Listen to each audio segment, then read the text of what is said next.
Hello बच्चों, स्वागत है आप सबका आपके टूर्स चैनल पर। कैसे हो आप सभी। देखिए आप सभी की जो है अब हिंदी की क्लासेस है चलेंगी। तो देखिए यहाँ पे जो सूरदास जी सबसे पहले काव्य में क्या है। देखिए हिंदी में कि दो पार्ट होते हैं, गद्य होता है, काव्य होता है।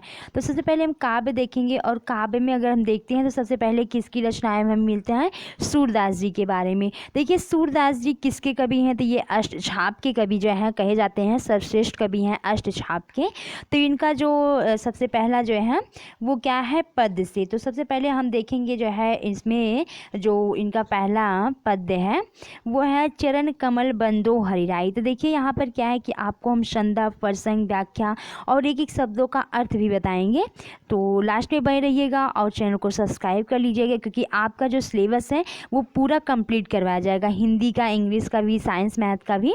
तो इसके लिए आप सभी को भी सपोर्ट करना पड़ेगा। आप चैनल को सब्सक्राइब कर लीजिएगा, ज़्यादा से ज़्यादा शेयर कर दीजिएगा। तो देखिए बच्चों सबसे पहले आते हैं अपने जो है इस पर आते हैं। देखिए यहाँ पे क्या लिखा हुआ है कि चरण कमल बंदो हरिराई। तो हर किसके लिए कहा गया है, हर कहा गया भगवान के लिए। और भगवान कौन, तो श्री कृष्ण के लिए। तो यहाँ पर कहा गया है कि कमल रूपी चरण वाले प्रभु श्री कृष्ण की मैं वंदना करता हूँ। तो सूरदास जी कहते हैं कि जो कमल रूपी चरण वाले श्री कृष्ण हैं हम उनके चरणों की वंदना करते हैं।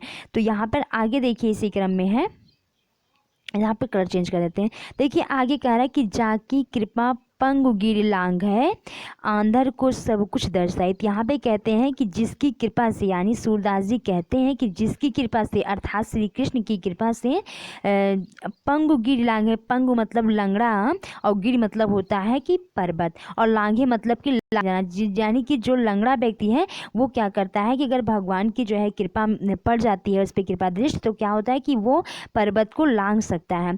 आंधर को सब कुछ दर्शाए, यानी जो अंधा व्यक्ति है जो कुछ देख नहीं सकता है वो अपने जो है आंखों से और जो है अंतर्मन से भी सब कुछ क्या कर सकता है, देख सकता है। यानी कि प्रभु श्री कृष्ण की कृपा पड़ने मात्र से ही हर असंभव कार्य क्या है, संभव हो जाता है।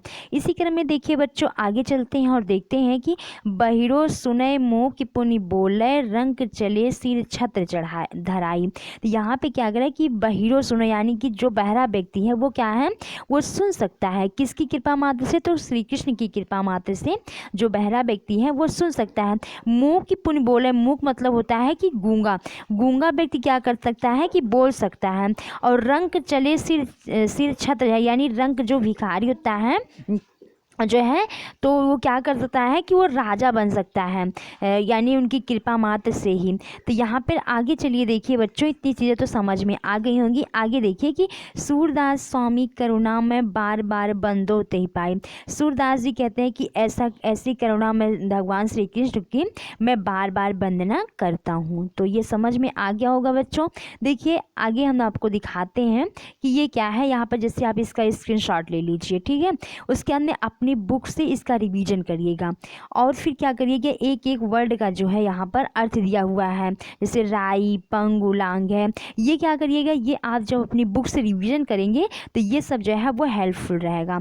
तो चलिए दे है यहाँ पे आप चलते हैं जो है, देखते हैं इसके आगे का, ठीक है। अभी तक जिसने जो भी बच्चे जो है लाइक नहीं किए हैं वो लाइक कर दीजिए। और देखिए इसी क्रम में देखते हैं आगे। तो देखिए यहाँ पर आगे क्या कहा गया है कि जो है यहाँ पे देखिए कि अभिगत गति कछु कहत न आवे, जो गूंगे मीठे फल को रस अंतर ही भावे। तो देखिए यहाँ पर आगे क्या कहते हैं जो है सूरदास जी श्री कृष्ण के बारे में।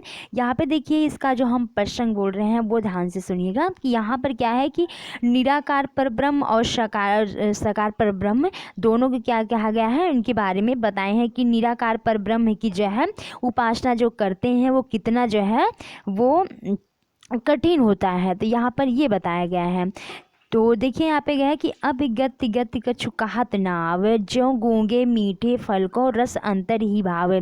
तो सूरदास जी कहते हैं कि जो निराकारी होते हैं, निराकार परब्रह्म की उपासना करते हैं तो उन्हें आनंद तो भरपूर मिलता है, लेकिन वो कैसे मिलता है उन्हें आनंद, जो निराकार परब्रह्म की उपासना करते हैं उन्हें कैसे मिलता है, जैसे कोई गूंगा व्यक्ति हो, यानी ज्यों गूंगे मीठे फल को रस अंतर ही भावे। उपजावे। यानी कि जो गूंगा व्यक्ति है जब कोई वो फल ग्रहण करता है और उसका जो रस होता है, जो आनंद होता है, जो उसकी मिठास होती है, वो क्या करता है अंतर मन में ही तो उसको महसूस करता है, लेकिन वो क्या कर सकता है बाहर नहीं कर बाहर जो है उसको बता नहीं सकता है।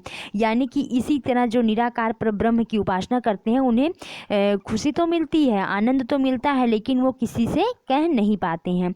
अब देखिए इसी क्रम में आगे देखिए बच्चों कि परम स्वाद सबहि सुनिरंतर अमित दोष उपजावे। स्वाद तो सब कुछ मिलता है वहाँ पे, लेकिन जो क्या होता है कि वो बाहर दिख नहीं पाता है। मन बानी को अगम अगोचर जो जाने सो पावे। यानी कि यहाँ पे कहा जा रहा है कि जो जिसको भी ये जो है निराकार परब्रह्म होते हैं, निराकारी परब्रह्म की जो उपासना करते हैं, तो वो क्या होता है वो दिखाई भी नहीं देते हैं। यानी जो है उनका ना कोई रूप होता है ना आकार होता है। यहाँ पर ये भी देख सकते हैं इसी से रिलेटिव। फिर इसके बाद में इसको बताते हैं कि जो निराकार परब्रह्म होते हैं, जो उपासना करते हैं, जिसकी जो निराकार परब्रह्म होते हैं, किसकी ना कोई रूप होती है, ना रेखा होता है, ना कोई जाति होती है, ना कोई स्थान होता है, ना कोई आकार होता है। तो इस तरह जो है यहाँ पर कहा गया है कि ना उसको उनको जो है अगोचर सो जाने जो पावे। यहाँ पर कहा गया कि अगोचर होता है यानी कि दिखाई भी नहीं देते हैं, जो जिसको मिलता है वही जान सकता है। तो यहाँ पर आगे देखिए क्या कहते हैं कि सब विधि अगम विचार ताते सूर्य सगुन पद गाएं।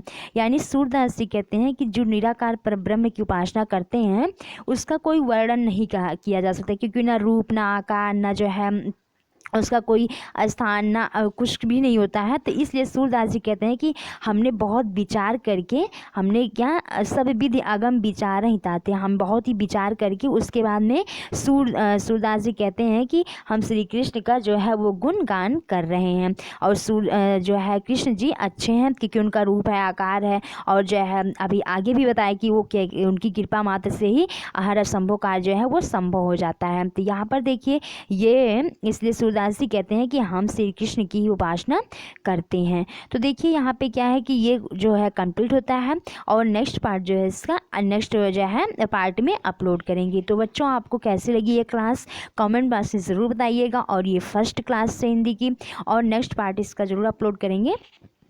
तो फिर मिलते हैं जो है बच्चों नेक्स्ट में। और तब इसको ज़्यादा से ज़्यादा शेयर करिएगा और आपको सभी सब्जेक्ट की तैयारी बहुत अच्छे से करवाई जाएगी।